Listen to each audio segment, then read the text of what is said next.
अंतरराष्ट्रीय युवा विद्वान, जैन दर्शन में यूनिवर्सिटी टॉप व गोल्ड मेडलिस्ट, जैन सिद्धांत एवं न्याय विषयों को सरलता से समझाने वाले, यूएसए, इंग्लैंड, ऑस्ट्रेलिया आदि अनेक देशों में जैन धर्म की महती प्रभावना करने वाले, पंडित टोडरमल पुरस्कार, युवा विद्वत रत्न आदि अनेक पुरस्कारों से सम्मानित मूर्धन्य विद्वान डॉक्टर संजीव कुमार गोधा जयपुर द्वारा जानिए धर्म का मर्म। इस कार्यक्रम के प्रायोजक हैं श्री रमेश चंद जी, श्रीमती मनोरमा जी, श्री धर्मचंद जी, श्रीमती रंजना जी, श्री ऋषभ एवं अवनी जैन, महावीर नगर, जयपुर, राजस्थान। महावीर भगवान की ओम नमः सिद्धेभ्य। क्षत्रिय चूड़ामणि नामक यह ग्रंथ बहुत सुंदर मार्मिक चर्चा चल रही है। राजा सत्येंद्र युद्ध क्षेत्र से विराम को प्राप्त हुए, युद्ध के बीच से विरक्त होकर युद्ध के परिणामों से चित्त को शांत कर, अपने अंतर की कषायों को शांत कर दीक्षा लेने का भाव आ गया। न केवल भाव, युद्ध क्षेत्र में खड़े खड़े ही वस्त्राभूषण का त्याग होने लगा, कपड़े उतर गए, दीक्षा ले ली। काष्टांगार की दुष्ट सेना ने राजा सत्येंद्र की हत्या कर दी और वे राजा सत्येंद्र मरकर स्वर्ग में चले गए। ये वैराग्य की भावना संबंधी ये सब चर्चा चल रही थी। इस घटनाक्रम और इस परिस्थिति को देखकर नगर वासियों के चित्त में भी अपार वैराग्य का भाव जागृत हुआ। जिस संदर्भ में एक नीतिकारों की बहुत सुंदर नीति यहाँ कहती थी, नवीन तत्कालीन दुखद घटनाओं को देखकर मनुष्यों को प्रायः वैराग्य होता ही है। हम अपने चित्त को देखते हैं तो आज यदि हमारे को कुछ घटना ऐसी मिले, ज्वारी बाजार में 3 बच्चों को रोड क्रॉस करते हुए को किसी ने पकड़ करके मार दिया या जानबूझ करके उसने उसको टक्कर मार दी, तो हमें लगता है यार एकदम झटका लगता है।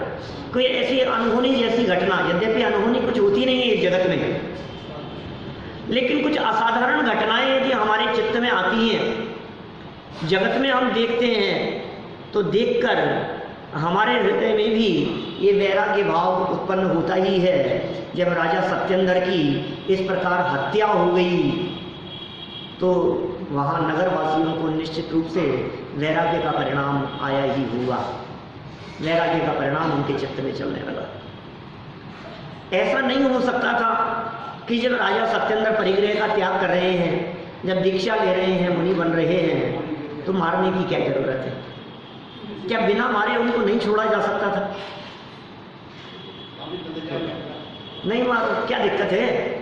राज्य तो छोड़ ही दिया ना उन्होंने, वैराग्य का भाव तो आ गया ना। अब क्या मारना ही उपाय है? हत्या कर देना ही उपाय है? तो ऐसी हत्या कर दी गई जिस हत्या को देखकर वहां नगरवासियों को वैराग्य का भाव आया। चलिए आगे बतलाते हैं। नारी संबंधी राग की क्रूरता 72 नंबर का श्लोक है। जिस सैनिक ने राजा सत्येंद्र को मारा वो तो नरक में गया? कुछ नहीं कह सकते। आपका प्रश्न ये है, जिस सैनिक या जिस सिपाही ने राजा सत्येंद्र को मारा है वो तो नरक में गया होगा ना? तो भाव लिए बैठे नहीं कह सकते, कुछ नहीं कह सकते, क्योंकि कौन सा व्यक्ति कब किस समय में कर्म बांधता है और कब आयु बांधेगा, उसके अनुसार उसकी गति होती है। आप कहेंगे साहब इतना खतरनाक काम किया। हम आपसे पूछते हैं, क्या 5 मिनट पहले राजा सत्येंद्र के माध्यम से लोगों की हत्या नहीं की जा रही थी? राजा सत्येंद्र भी तो युद्ध कर ही रहे थे ना, सिपाहियों को मार ही रहे थे ना, धड़ से गर्दन अलग कर ही रहे थे। तो ये सब बातें चलती रहती है। तात्कालिक युद्ध क्षेत्र है, मारना पीटना, मरना मारना, ये सब बातें भी चलती है, लेकिन डिपेंड करता है वही सब अंत भला सो सब भला, परिणाम बदल गए। ओ पश्चाताप का भाव, कितने जीवों की हिंसा हो रही है, कितने लोग मर रहे हैं, ये मनुष्य गति के जीवों को मैं मार रहा हूँ, ये हत्याएं करना मुझे शोभा नहीं देता है, ये उचित नहीं है। ऐसा विचार कर दीक्षा का भाव आ गया, स्वर्ग में चले गए। अब कौन सा सैनिक कब मार रहा है और उसके परिणाम कैसे चल रहे हैं, दबाव में आकर के, सिपाहियों का तो काम ही ऐसा ही होता है। यदि आप किसी सिपाही के द्वारा किसी को मारे जाने पर उसे नरक भेजने की बात करेंगे तो फिर देश की रक्षा का क्या होगा? फिर सिपाही कौन होंगे? फिर राष्ट्र की सुरक्षा कैसे होगी? तो इसलिए ऐसा नहीं कहा जा सकता है। फिर तो कोई व्यक्ति सेना में भर्ती नहीं होगा। जघन्य अपराध क्या हो सकता है कि किसी का वैराग्य की तरफ उपयोग जा रहा हो और हम उसको थोड़ा जो भी हो, तो मौका लगने वाली बात है और उसने नहीं पकड़ पाया, नहीं देख पाया, और आदेश ही ये दिया गया था कि जैसे भी हो सके तुम तो उसकी हत्या करना, और मैं उनके पास में आया, मुझे नहीं मालूम ये क्या कर रहे हैं, क्या हो रहा है, मुझे तो हत्या करने का आदेश दिया गया है। मैं तो सिपाही हूँ, सैनिक हूँ मैं तो।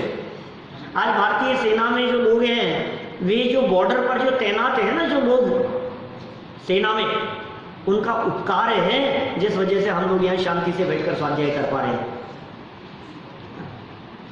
हमारे संतों ने उन सिपाहियों को, उन सैनिकों को, उन राजाओं को, उन राजा के राज्य में जो शांति थी उनको धन्यवाद ज्ञापित किया है। इस राजा के राज्य में क्योंकि नगर में शांति का वातावरण था, इसलिए हम शांति से धार्मिक कार्य कर सके। ग्रंथ लेखन करते समय उन्होंने उस राजा का स्मरण किया है। हम भी यहाँ स्मरण कर सकते हैं। आप सोचिए, यदि बॉर्डर पर सिपाही कमजोर हो और यदि अभी आसपास के देश आक्रमण करने लगे, आप यहाँ से शांति से बैठ नहीं सकते हो। कर्फ्यू लग रहे हों, दंगे हो रहे हों, झगड़े हो रहे हों, क्या आप कल्पना कर सकते हो कि हम यहाँ ऐसी इतनी बड़ी सभा लेकर के बैठ सकते हैं? इतनी दूर दूर से जो लोग आते हैं, क्या आप आ सकते हैं? आसपास के लोग तो गलियों से निकल करके फिर आ जाएं, लेकिन जो अलग अलग कॉलोनियों से जो आते हैं, दूर बाजारों से जो आते हैं यहाँ सुनने के लिए, वे कैसे आएंगे बतलाओ कर्फ्यू के काल में? तो उपकार है उनका, है ना। चलिए, यहाँ तो नारी संबंधी राग की क्रूरता की बात कर रहे हैं। अधि स्त्री राग है क्रूरोयम राज्यम प्राज्यम मधुनपि तद्विंचिताय मुंचन्ति किम न मुंचन्ति रागिणः। यह स्त्री विषयक प्रेम बड़ा क्रूर है, कठोर है। स्त्रियों के प्रति होने वाला जो राग है, ये बड़ा कठोर है। उससे ठगाए हुए मनुष्य बड़े भारी राज्य को और प्राणों को भी छोड़ देते हैं। सच है, रागी पुरुष क्या क्या नहीं छोड़ देते, मूल्यवान से मूल्यवान वस्तु भी छोड़ देते हैं। ये नीतिकारों का एक संदेश यहाँ इन्होंने दिया कि देखो भाई, राजा सत्येंद्र के द्वारा राज्य चला जाना और जीवन चला जाना, इन दोनों के पीछे यदि कुछ कारण बना है तो स्त्री के प्रति तीव्र राग की वृत्ति ही उसकी इस दशा का कारण बनी है। दुर्दशा तो मैं नहीं कहूँगा, लेकिन तो भी राज्य और जीवन का चले जाना, ये तो अच्छा नहीं हुआ। भले ही अंत समय में उन्होंने संयम ले लिया, लेकिन ये राग और मोह, स्त्री के प्रति राग की बात कर रहे हैं, आगे फिर भोग में आसक्ति की बात करेंगे, सेवन अविचारित्रम्य की बात करेंगे। ये सारे सब दोष बतला रहे हैं। जितना विरक्त रह सको इस राग और मोह से, उतना विरक्त रहने की प्रेरणा यहाँ दी जा रही है। मूल्यवान से मूल्यवान वस्तु भी छोड़ दी जाती है, मूल्यवान से मूल्यवान वस्तु भी चले जाती है। समय, शक्ति, धन, हर क्षेत्र में आपको नुकसान होगा। अति सर्वत्र वर्जित, अति नहीं। मैं आपकी गृहस्थी तोड़ने की बात नहीं कह रहा, लेकिन अत्यासक्ति वो हानिकारक है। यह संदेश नीति कारकों के माध्यम से यहाँ दिया जा रहा है। देखिए, सरल अर्थ पढ़ते हैं। स्त्री विषयक राग भाव अत्यंत क्रूर होता है। क्या बात कर रहे हो आप? क्रूरता कहाँ है? ये तो राग है ना, क्रूरता कहाँ है? इसमें कहाँ क्रूरता दिख रही है? कि भाई साहब, इसमें इतनी क्रूरता है कि इस अति आसक्ति के कारण झगड़े हो जाते हैं, हत्याएं हो जाती है, घर बर्बाद हो जाते हैं। ये स्त्री विषयक राग का परिणाम है। ये स्त्री विषयक राग का ही परिणाम था कि 10 भाव पहले शांतिनाथ स्वामी और उनकी पत्नी, उन्हें आत्महत्या करनी पड़ी। ये स्त्री विषयक तीव्र राग का ही परिणाम था, जिसके कारण महाभारत का युद्ध 6 महीने तक चला। ये राग का परिणाम था। क्या ये क्रूरता का परिणाम नहीं है? द्वेष की वजह से युद्ध नहीं होते, राग युद्धों का कारण हुआ करता है। इसलिए जैन आचार्यों ने द्वेष की तुलना में राग को ज्यादा खतरनाक बताया। द्वेष को तो सारा जगत, हिंदू, मुसलमान, अन्य मतावलंबी, हर व्यक्ति ये बात कहता है, द्वेष मत करो, दुश्मनी मत करो, विवाद मत करो, झगड़ा मत करो। लेकिन जैन आचार्य, जैन विद्वान ये कहते हैं राग मत करो, वीत रागी बनो। क्या क्या चक्कर है? क्योंकि द्वेष की तुलना में राग ज्यादा खतरनाक है। द्वेष इतने अनर्थ नहीं कराता जितना राग अनर्थ कराता है। इतिहास इस बात का गवाह है कि आज तक जितने भी युद्ध हुए हैं उनके पीछे 3 कारण बतलाए जाते रहे हैं। क्या? जर, जोरू और जमीन, है ना? इतिहास प्रसिद्ध है ना, ये बातें तो कौन नहीं जानता है। जर, जोरू और जमीन, ये जो 3 कारण हैं, ये 3 कारण युद्धों के सबसे बड़े कारण नीतिकारों ने कहे हैं, शास्त्रकारों ने कहे हैं। इतिहास में प्रसिद्ध है राम और रावण का युद्ध जोरू की वजह से हुआ, पत्नी की वजह से। कौरवों और पांडवों का युद्ध जमीन की वजह से हुआ। जर माने होता है धन, जोरू माने स्त्री, और जमीन, जमीन के कारण होने वाले झगड़े। कौरवों और पांडवों का झगड़ा जमीन को लेकर के झगड़ा था, गांवों को लेकर के झगड़ा था। भाई भाई में 1-1 फीट जमीन के लिए झगड़े हो जाएं, तलवारें चल जाएं, कोर्ट केस हो जाएं। 3 ही कारण है, जर, जोरू, जमीन। अब मैं आपसे ये कहता हूं, कौरवों और पांडवों का जो युद्ध जमीन को लेकर के हुआ था, ये जमीन के प्रति राग को लेके हुआ था कि जमीन के प्रति द्वेष को लेके हुआ था?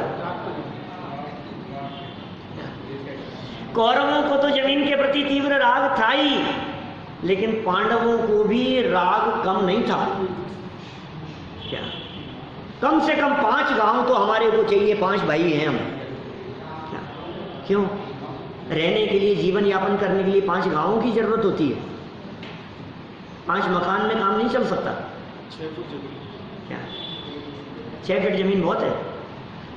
1-1 मकान से काम नहीं चल सकता है क्या? नहीं नहीं, कम से कम इतना तो चाहिए हमारे को। ये जो परिणाम था, ये जमीन के प्रति आसक्ति का परिणाम था। धन के लिए होने वाले युद्ध, झगड़े, लड़ाई झगड़े और विवाद, ये कोई द्वेष के कारण नहीं होते, धन के प्रति राग के कारण होते हैं। राम और रावण की सेना के बीच में 6 महीने तक जो युद्ध चला, उसमें रामचंद्र जी को सीता के प्रति राग था, लेकिन रावण को भी सीता से द्वेष नहीं था। क्या? रावण को सीता से द्वेष था कि राग था? माने चाहे रामचंद्र जी की तरफ से युद्ध किया जा रहा हो, चाहे रावण की तरफ से युद्ध किया जा रहा हो, ये सीता के प्रति राग कारण है। इसलिए हमारे वीतरागी संतों ने ये कहा कि द्वेष तो तू अपने आप छोड़ देगा, राग पर विजय प्राप्त करेगा तो वीतरागी परमात्मा बनेगा। जिन्होंने राग को जीत लिया ये परमात्मा है। राग को जीतने की बात कही, इस राग को क्रूर कह करके पुकारा है। क्रूर कहा है यहाँ, स्त्री संबंधी राग की क्रूरता की बात कर रहे हैं। ये क्रूर है, ये राग विनाश करा देगा। ये राग तुम्हें बर्बाद कर देगा, इसलिए इस राग से सावधान रहो, ये कह रहे हैं यहाँ पर। वादीप सिंह सूरी आचार्य ये कह रहे हैं, ये आचार्य क्या कह रहे हैं? सिंह की तरह गर्जना करते हुए, वादी इब सूरी नाम है इनका। क्या? वादी रूपी हाथियों के लिए जो सिंह के समान है, वादीब सिंह, वादी इब सिंह, 3 शब्द है। और फिर है सूरी। सूरी माने होता है आचार्य। वादी माने तर्क करने वाले, वादी माने विवाद करने वाले, वादी माने अन्य मतावलंबी, वे वादी। इब माने हाथी और सिंह माने शेर। वादी रूपी हाथियों के लिए सिंह के समान जो आचार्य हैं उनका नाम है वादीव सिंह सूरी। क्या उनके द्वारा लिखी गई ये रचना है, ये सिंह गर्जना जैसी है। सावधान सावधान रहो। क्या कह रहे हैं देखो, स्त्री विषयक राग भाव अत्यंत क्रूर होता है। ये राग भाव क्रूर नहीं, अरे क्रूर, वैसे क्रूर शब्द ही अपने आप में बहुत खतरनाक है शब्द, हल्का नहीं है क्या। ये व्यक्ति बहुत असावधान है, फिर कह नहीं ये व्यक्ति बहुत निर्दयी है, फिर हमने कहा निर्दयी नहीं क्रूर है क्या। अबे क्रूर नहीं, अत्यंत क्रूर है। अब किस लेवल पर पहुंचा दिया सोचो आप इन शब्दों को। शब्दों में किस जगह पर कौन से शब्दों का प्रयोग किया जाए। शब्दों में बहुत पावर होती है, शब्दों में बहुत जान होती है। जिस वैयावृत्ति भावना की चर्चा मैंने अभी आपसे 16 करण भावनाओं के अंतर्गत की, यहाँ प्रवचन, ये प्रवचन शुरू होने के पहले, उस वैयावृत्ति में आपके शब्द, उन शब्दों की तो अहमियत बतलाई ना हमने। आपके शब्द कैसे हैं, आपके वचन वो वैयावृत्ति का काम करेंगे, और आपके वचन वो क्रूर हैं। साधर्मियों के वचन, आराधकों के वचन, मोक्ष मार्गियों के वचन क्रूर नहीं हो सकते, सहज होंगे। देखो क्या कह रहे हैं, अत्यंत क्रूर होता है ये राग विषयक भाव। स्त्रियां क्रूर होती है ये नहीं कह रहे क्या, उनके प्रति जो अति आसक्ति का भाव था वो क्रूर था। स्त्री के राग में आसक्त मनुष्य राज्य वैभव तो क्या अपने प्राणों का भी त्याग करने को उद्यत हो जाता है। रोजाना घटनाएं आती है, वो क्राइम पेट्रोल और इस तरह की घटनाएं, सब रोज घटनाएं सारे, तो कितनी सी आ पाती है, क्या बतला पाते हैं, कितनी तैयार हो पाती हैं। सारे देश में, सारे दुनिया में इस राग की वजह से घर टूटते हुए, झगड़े होते हुए, हत्याएं आत्महत्याएं होती हुई दिखाई दे रही। ये तीव्र राग का, ये अत्यंत क्रूरता का भाव है, क्योंकि जिस राग के परिणाम में ये जीव मरने मारने को तैयार हो गया, जिसमें आत्महत्या तक के परिणाम के बारे में कुछ नहीं विचारा, जिसमें दूसरे की हत्या करने के लिए तैयार हो गया ये व्यक्ति, ये परिणाम कितना क्रूर होगा। ये प्राणों का भी त्याग करने को उद्यत हो जाता है। विषयासक्त मनुष्य किस पदार्थ का त्याग नहीं कर देता, विषयों में आसक्त मनुष्य किसका त्याग नहीं कर देता। घर से निकाल देंगे तुझे, कह दिया है, कोई बात नहीं पिताजी निकाल दो, संपत्ति से बेदखल कर दूंगा, कि नहीं चाहिए मुझे आपकी संपत्ति, शादी तो उसी से कर दूंगा। अरे अकेले उन्हीं की बात क्यों कर रहे हो, आस पड़ोस में दृष्टि दोगे सब जगह दिखेंगे आपको। घर घर की कहानी है, किसी के ऊपर उंगली उठाने के लिए नहीं कह रहे हैं हम, क्योंकि आपके भी बच्चे हैं, अपने भी हैं, और बच्चों के बच्चे भी हैं, और परिवार भी हैं। किसके साथ कब कौन सी कहानी घट जाए सोच नहीं सकते हो क्या। इसलिए कभी किसी दूसरे की तरफ नहीं देखना। यहाँ तो बात वैराग्य की चल रही है भाई, यहाँ तो बात परिणामों को संभालने की चल रही है। यहाँ तो ये समझा रहे हैं ये राग कितना खतरनाक है, अपने प्राणों का त्याग करने के लिए भी तैयार हो जाता है, उद्यत हो जाता है। मौत की कीमत पर भी टोडरमल जी साहब लिखते हैं, कषायों के संदर्भ में उन्होंने बहुत लिखा, और प्रत्येक कषाय का वर्णन करने के बाद, मोक्ष मार्ग प्रकाशक में पूरा वर्णन करने के बाद एक अंतिम वाक्य दिया पारस जी, और अंतिम वाक्य क्या कहा कि इस कषाय की पीड़ा सही नहीं जाती, इसलिए आत्महत्या करके भी सुखी होना चाहता है। सुखी होने के लिए की है ना आत्महत्या। क्रोध की पीड़ा सही नहीं जाती, इसलिए आत्महत्या करके सुखी हो जाता है। अभिमान, मान कषाय की पीड़ा सही नहीं जाती, मेरी बेइज्जती, आत्महत्या करके भी सुखी होना चाहता है। मायाचारी से पीड़ा सही नहीं जाती, लोभ की, ये चला गया, किसी से कोई चीज छीन ली गई, अब तो मर जाऊंगा मैं।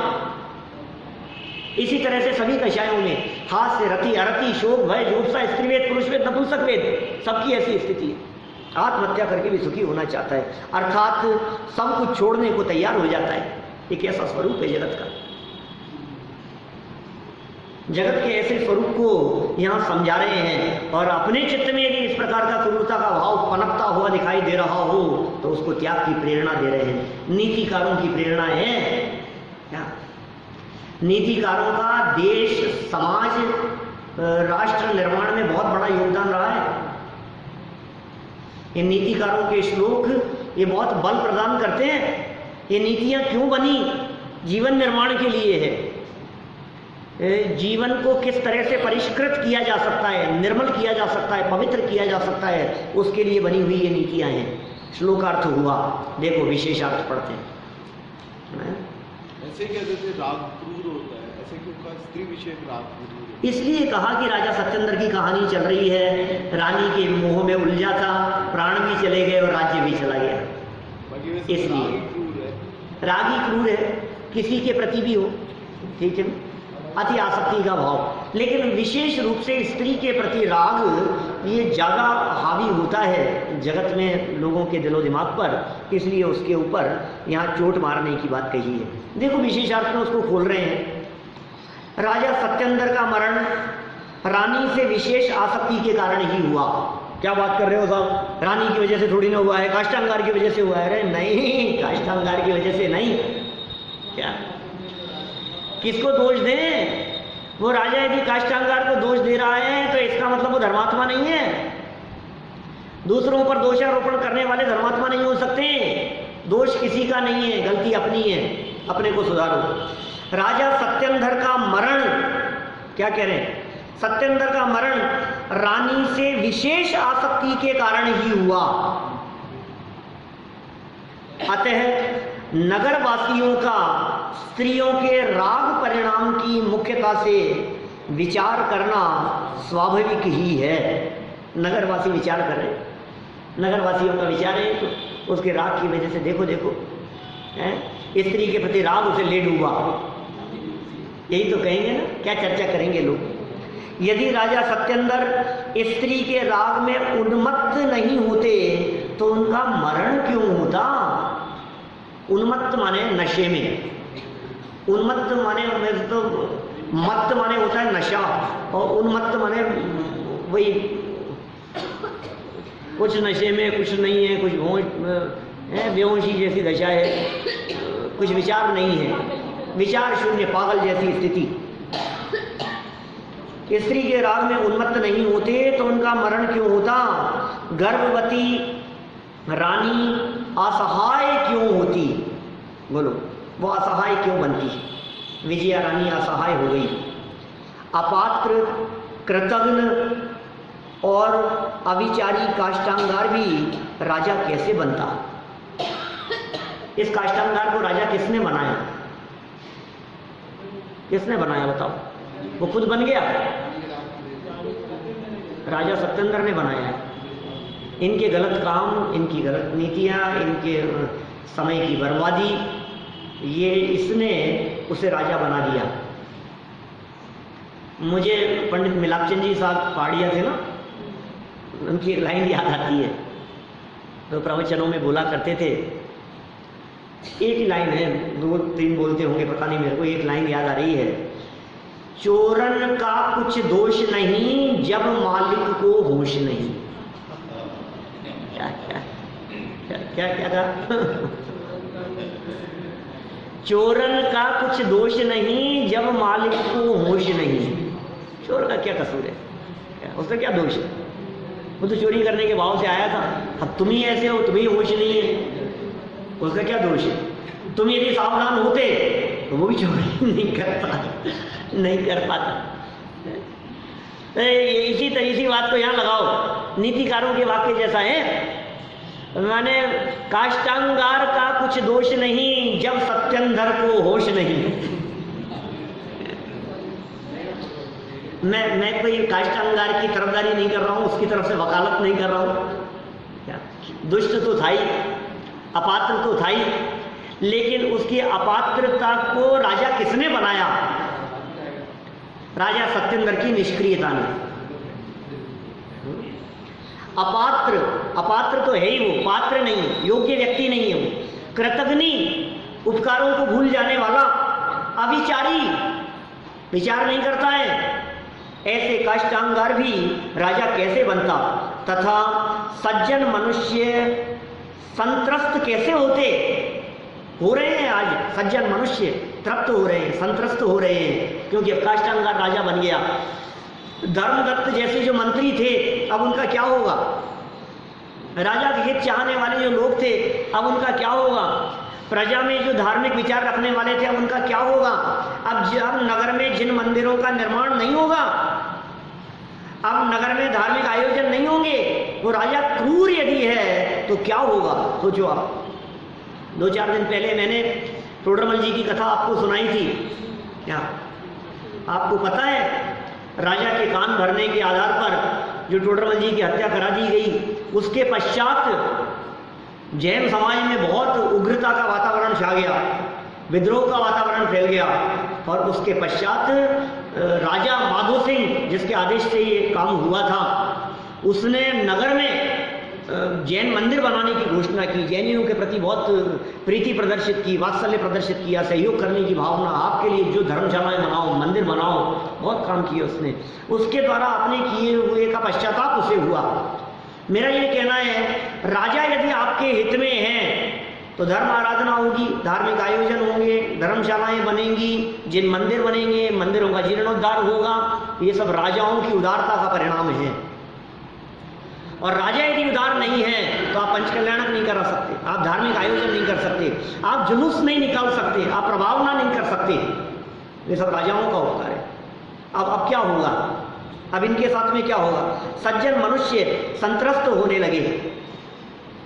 इन सभी अनर्थों का मूल कारण स्त्री विषयक राग ही है, अतः स्त्री संबंधी राग को क्रूर कहा है। प्रश्न उठाया है यहाँ, आप लोगों के चित्त में भी उठ रहा होगा ऐसा प्रश्न जो यहाँ उठाया गया है। राग परिणाम को शास्त्रों में प्रेम, अपनापन, ममता आदि कहा जाता है। राग शब्द तो वात्सल्य भाव तथा मृदुता को व्यक्त करने वाला है, फिर भी उसे क्रूर क्यों कहा? क्या बोलो, ये क्रूर क्यों कहा आपने? मन में तो भाव उठता है ना ऐसा। ऐसे ही उसमें आती है लाइन 10 लक्षण धर्म की पूजन में, उत्तम ब्रह्मचर्य धर्म के अर्घ में, नारी विष बेल नारी तजी गए योगीश्वरा। संसार में विष बेल नारी तज गए योगीश्वरा। और जगत को ऑब्जेक्शन होता है, क्या वो उससे मतलब नहीं है। विष बेल जब कहा गया ना उसे नारी को, तो लोगों ने बहुत ऑब्जेक्शन किया, ध्यानंद राय जी के ऊपर उंगलियां उठाई।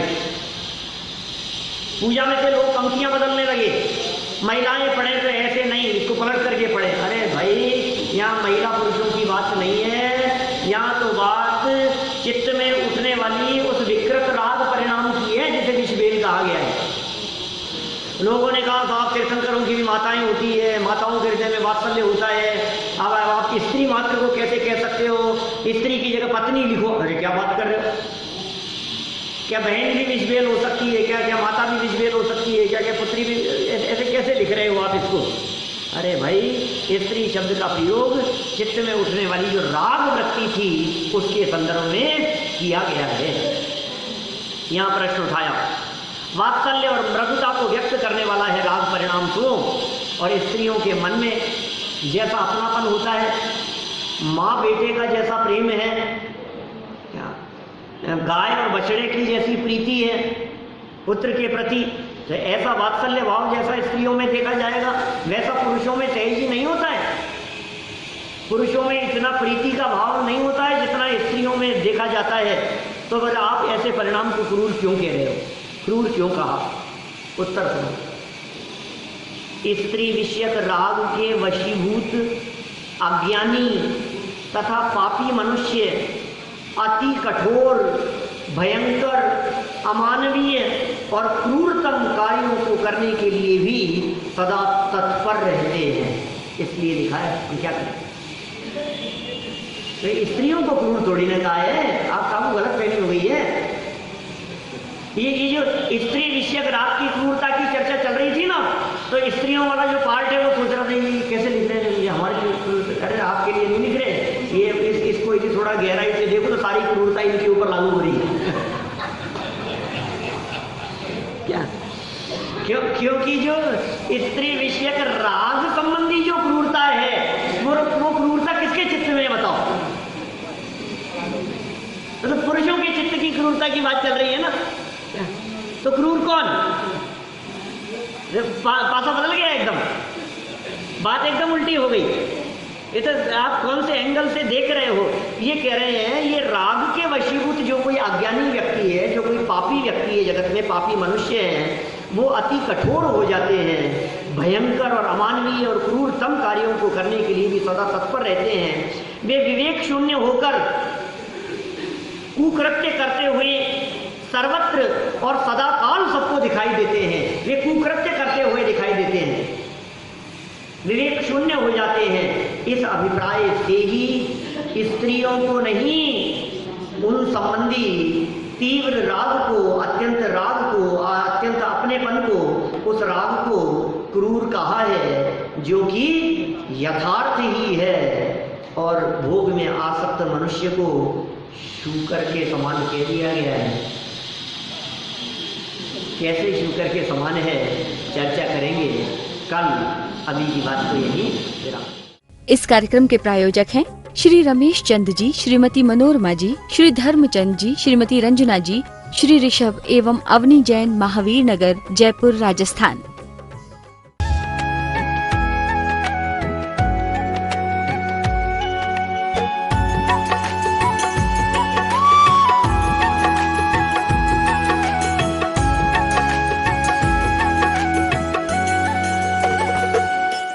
अंतरराष्ट्रीय युवा विद्वान, जैन दर्शन में यूनिवर्सिटी टॉप व गोल्ड मेडलिस्ट, जैन सिद्धांत एवं न्याय विषयों को सरलता से समझाने वाले, यूएसए, इंग्लैंड, ऑस्ट्रेलिया आदि अनेक देशों में जैन धर्म की महती प्रभावना करने वाले, पंडित टोडरमल पुरस्कार, युवा विद्वत रत्न आदि अनेक पुरस्कारों से सम्मानित मूर्धन्य विद्वान डॉक्टर संजीव कुमार गोधा, जयपुर द्वारा जानिए धर्म का मर्म।